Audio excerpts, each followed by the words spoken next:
ingonyama yethu. Siphila silwesikhulu ezweni lanamhlanje la kunabantu abayiphilela umathanda, abakhuluma noma kanjani, abakhuluma noma yini. Yithi okufanele ukuba sibenza abantu baqonde ukuthi ubani yena lo. Okhokho bethu bafela ubukhosi, balifela izwe. Ngakho-ke akufanele ukuba ngoba once wathatha indlela ehlukile kwabangaphambi kwakho, kusho ukuthi usuwembukile, usudayisa ngobukhosi, udayisa ngezwe lakwaZulu. Maningi silo amankentshane aphume umkhankaso wokuthumba amakhosi awethembisa izulu nomhlaba. Ayikho imali engakwazi ukuthenga izwe lakwaZulu. Ayikho imali engakwazi ukuthenga ubukhosi bakwaZulu. Uma kufanele silambe, kodwa sinomhlaba wakwaZulu, sinesilo sethu, sinobukhosi bethu, kunokuba kuthiwe kufanele sidayise ngakho konke lokho, kulunge silambile, sisuke sisuthu uma sinobukhosi, sinomhlaba wakwaZulu. Ngakho-ke bekwamazwi nje silo lawo ebengithi angiwadlulise kozakwethu, umuntu ekuthokozela ukuthi zithe imbube mayimemeza asabela amakhosi. Ngiyazi ukuthi silo kwangekho, ukhona angekho ngenxa yezizathu ebezicindezela ukuthi hleze angaphumeleli. Kungeze kwaba yiwo wonke avele nje athatha isinqumo sokuthi mina ngiyila. Silesikhulu usuku lolu esilithokozelayo, mbube yamakhosi. Kithi nje kuthe uma isilo sethu sithi ngifuna ukuba nabo laba abangibhekele umhlaba nabantu bami. Uke washo uNdunankulu kaZulu wathi ukhona babekhuluma ngokuthi akuyohlanganwa koMabhida kobani bani, kodwa imbube yathi thina sinesigodlo, thina sinesibaya, mina ngisebenza namakhosi angibhekele lezi inkalo zikakhokho wami. Ngakho-ke kimi ngiyobe ngilugubhe kangcono usuku lokuzalwa kwami uma nginabo laba abangibhekela iy'ntaba zikakhokho. Kithi nje silo kusho okukhulu. Nakho nje sibuya nasesibayeni, isilo kade sisikhombisa ukudla kwethu. Ukudla kwethu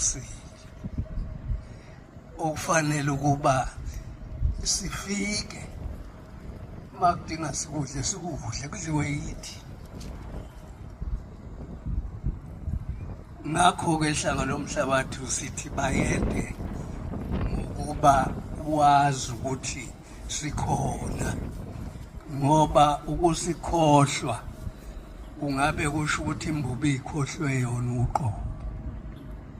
Sithi-ke ihlanga lomhlabathi njengoba ugubha usuku lokuzalwa egameni lozakwethu, khula, ukhule uze udlule okhokho bakho. Okhokho bakho inyanya zikusingathe.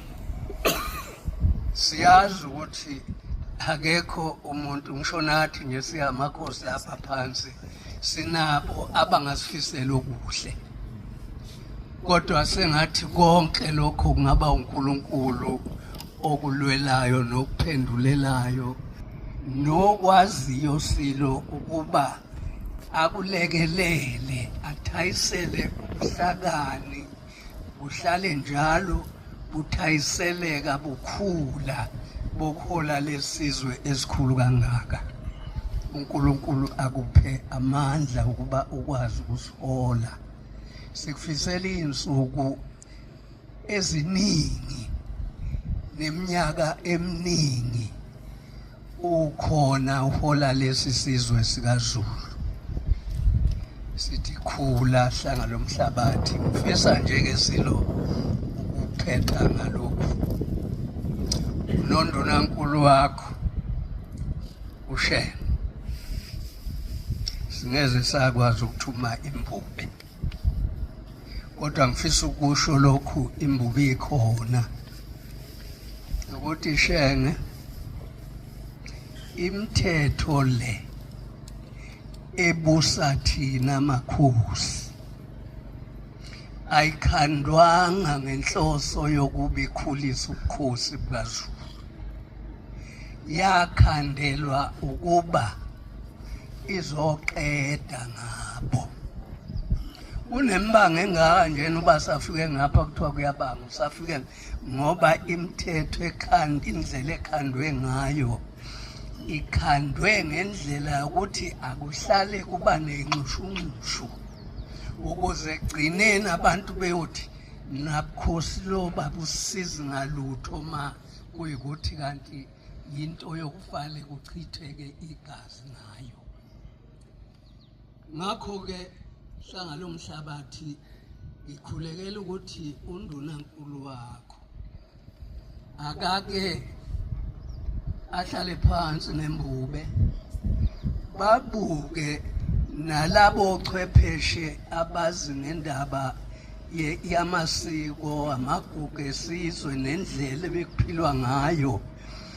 Kwekhandwa ikomiti elizomela amakhosi amelwe, ngoba ikhandwa lemithetho la sisuke singekho khona bese kuthiwa kulethwa ama-submission.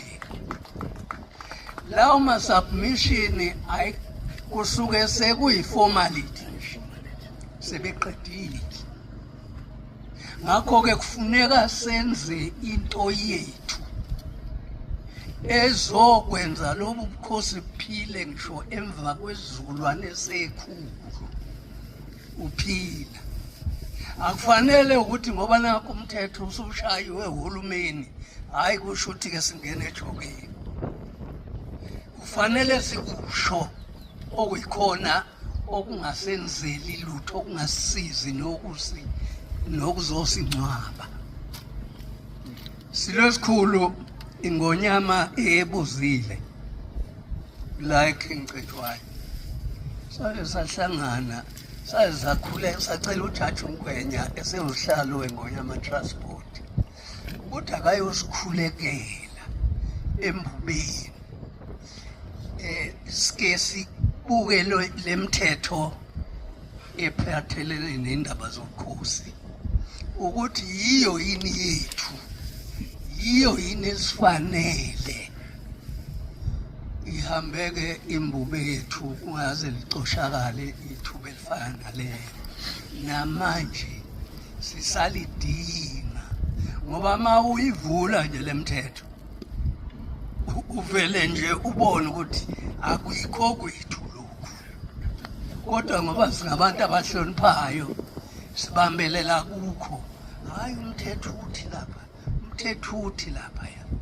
Ake sihlale phansi siyibuke imithetho ikhandelwe ukuthi uma ingabasiza abantu ayichitshiyelwe ukuze kusizakala abantu okuyiyona ebekelwe bona. Ngakho-ke umlayezo nje silwesikhulu engithi angushiye embubeni, ngushiya kundunankulu phambi kwembube ikhathe eyosho ukuthi ikuphi kanti akufezayo ekufezela uZulu umalu